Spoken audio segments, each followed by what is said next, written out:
On April 5th, 1939, Yoko Kobayashi was born in Komuro, Japan. She was raised in a small, quiet town with her three brothers, Susumu, Hitoshi, Isao, and Kenichi, two sisters, Sayako and Fumiko, and her mother and father. Her town was fairly conservative and imposed many strict gender roles upon her.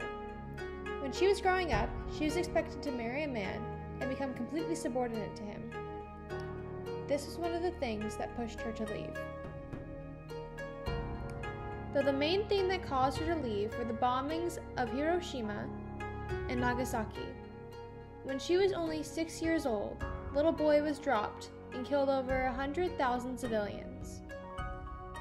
Not even a week later, Fat Man was dropped and killed 9,000 more. These attacks caused Japan's economy to collapse, as it tried to compensate for the large amount of workers lost. Those who weren't dead were starving. Yoko and her family were thin as rails and were lucky to have bread. Even in these times of poverty, Yoko was determined to graduate high school and commuted to Tokyo every day. 3 years later, she graduated and met a member of the American CIA named Ben Winsinger, who came to visit Tokyo. He was instantly smitten with her and asked for her to come back with him to America. Seeing this as her chance to escape poverty and her predetermined future, Yoko agreed. When she got to America, Yoko Kobayashi moved straight to California with her new husband Ben. There she had two sons, Arnold and Dale, and lived in Garden Grove. Finally, Yoko felt like she was free from the shackles that Japan had imposed upon her. However, every time Ben left to go to Alabama where he was stationed, Yoko was left alone with her children. During these times was when she felt the most isolated from her new country. Without Ben, Yoko could barely talk to those around her. She did not know American customs, and she couldn't even read the menu at a restaurant. Even though she felt very dependent on Ben, her feelings were unreciprocated. One day when Ben came home, she found out that he was seeing another woman.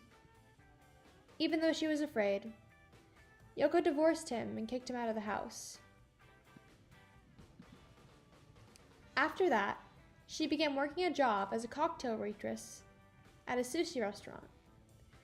Later on, she ended up opening her own Japanese restaurant and marrying Ken Iman, a Vietnam veteran whom she is still married to today.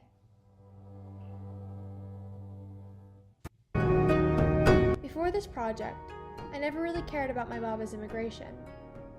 But this project made me realize just what an amazing person she is. Her story has taught me to make life for myself, no matter how hard or scary it may be. She didn't know where Ben would take her, but her freedom to make decisions for herself was so important that her fear was an afterthought. And even when he was gone, she still had the bravery to go out in the world and make life for herself and her children.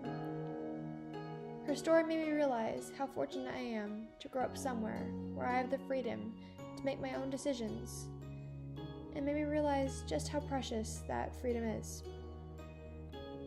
Her story also made me more proud of where I have come from, and sparked a new fascination in me for my heritage. As of today, I am trying to learn Japanese so I can speak to her more easily, since she is not fluent in English. I am also planning a trip with her and my family to go to Japan to meet the rest of my family in Komuro for the very first time. Thanks to her, I have realized just how lucky I am to be here, and that I need to work hard to shape my life into what I want it to be. Arigatou gozaimasu, Baba, and thank you all for watching.